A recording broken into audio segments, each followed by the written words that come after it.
There's a storm brewing in hip-hop, and it ain't leftover residue from the Kendrick vs. Drake mushroom cloud. That chapter scorched the earth, left Drake dodging memes and Kendrick riding an undefeated high. But now, there's a fresh wind rising from the east, a wind carrying hunger, lyrical venom, and a rapper who's done playing humble. Joey Badass just stepped out the booth with a challenge soaked in gasoline, lit a match, and tossed it straight at the house that Kendrick built. It wasn't a diss for clout. It wasn't even a sneak jab. It was a direct challenge, chest move, and chest thump in one. He ain't whispering, ain't alluding, ain't tiptoeing through metaphors or coy subtext. Joey called out Kendrick Lamar by name, and in rap, that's not just bold, it's a blood pact. I salute you, Kenny, he spits, steady and direct, but I know you well aware. You looking for some competition? Then just know that I'll be right here. It's not a beef yet, not a war, but it's a summons, a lyrical red moon Candyman rules.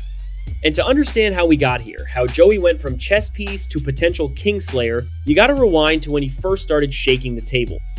Earlier this year, Joey dropped the rulers back. But this wasn't just a track. It was an alarm clock for the culture. He said the game had too much West Coast glazing and crowned himself king of New York. Translation? Enough riding coattails. It's time for new rules. And man, the West heard him loud and clear. You could practically hear the boots stomping out of LA. TDE's finest started popping out like it was All-Star Weekend. Daylyt jumped in. Reason fired back. But the one who truly made it personal, Vaughn. Ray, Kendrick's label mate and one of TDE's hungriest young wolves, bit down hard. His track, Crash Out Heritage, wasn't a reply. It was a straight uppercut to the jaw. You let Ice Spice become the king of New York, he taunted. That bar alone had the internet frozen like a glitchy live stream. And Ray didn't stop there. He poked at Joey's acting career, called him a backpack rapper, mocked his lack of plaques, and suggested he should be playing roles instead of playing with the mic. He even dared to say Joey was a tourist in his own genre, more at home on a film set than in the booth. If rap's a coliseum, Ray painted Joey as a stagehand sneaking into the arena. Joey was catching strays left and right, but if Ray thought that'd make him backpedal, he forgot.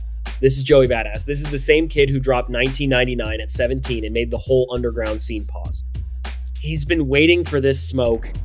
Cue the finals, Joey's not-so-friendly fade aimed at Vaughn, TDE, and the King of the West himself. He walks in alone. No Absol, no Big Sean this time, just Joey, solo, focused, tactical, locked in.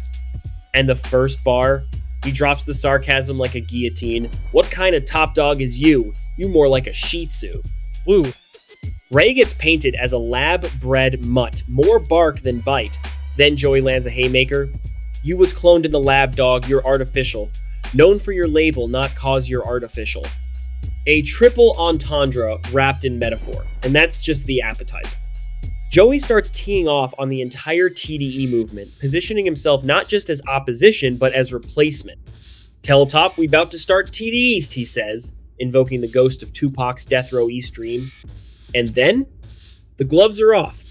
I'm active and I'm acting something only me and Pac would know.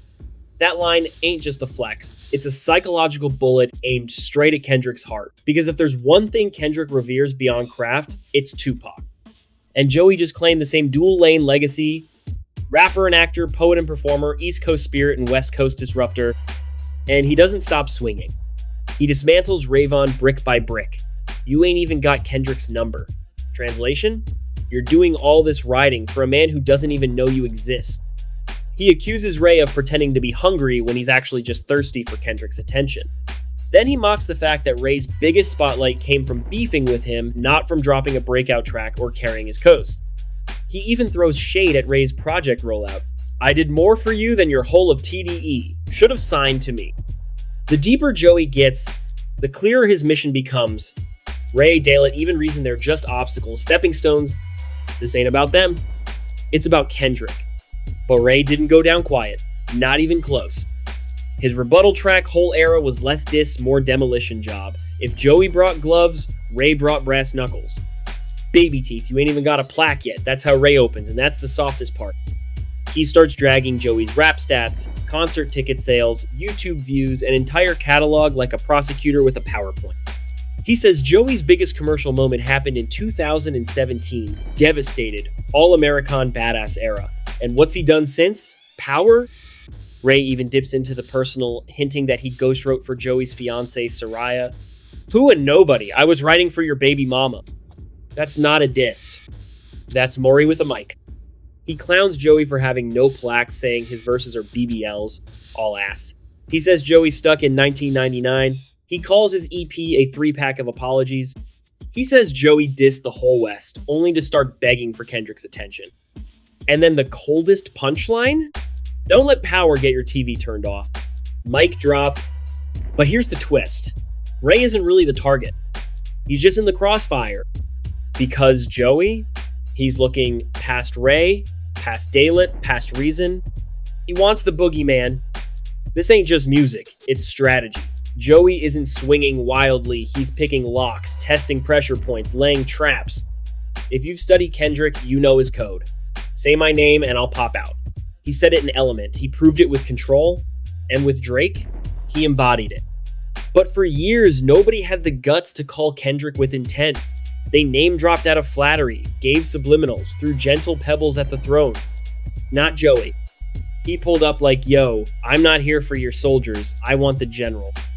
And he even referenced his Control response from 2013, Illuminati, Part 2. Back then, he was just looking for recognition. Now, he wants the crown. The real one. And that brings us here. The moment where everyone's looking toward Compton waiting to see if the king will speak. Will Kendrick respond? Or has the war already ended with Drake, leaving Joey swinging in an empty coliseum? But if you know Kendrick, you know he never moves fast. He moves right. When he wants to, how he wants to. And maybe that's the worst outcome for Joey. A ghost opponent. One who listens in silence, one who never grants you the honor of stepping into the ring. But if Kendrick does respond, oh boy, grab your popcorn, because this thing, it'll go from spark to explosion. The timeline is torn in two. Half the culture is screaming for Kendrick to clap back. The other half, they're telling Joey to stay in his lane. Reddit's cooking, Twitter is melting, TikTok has split-screen freestyles trying to predict Kendrick's reply, if it ever comes. But deeper than the noise is something real. A hunger. People are tired of corporate rap rollouts and pre-saved algorithm songs. They want bars. They want venom. They want rappers who stand for something and aren't afraid to spar over it. That's why Joey's movement matters, even if he loses, because what he's doing right now, it's reigniting a fire. And if Kendrick ever picks up the mic to answer that call, this won't just be about who's better, it'll be about what kind of hip-hop we want next. You want smoke? Or you want safety? Because Joey, he's chosen smoke. And if Kendrick steps outside, we all win. So what now? Joey's dared to do what few rappers would. He walked into the lion's den with nothing but a mic, a pen, and a dream of lyrical war. Whether Kendrick steps out or stays silent, Joey's put the industry on alert. This isn't just about Joey versus Kendrick, it's about rap getting its edge back. It's about MCs being MCs again. It's about bars that bruise, verses that slice, and fans holding their breath with every new drop. And trust, this isn't the last you'll hear from either side.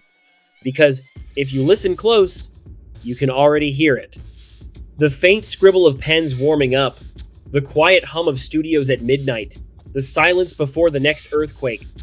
Hit like if you think Kendrick's already writing, smash subscribe if you're here for the aftershocks, because in the world of real rap, the smoke never clears.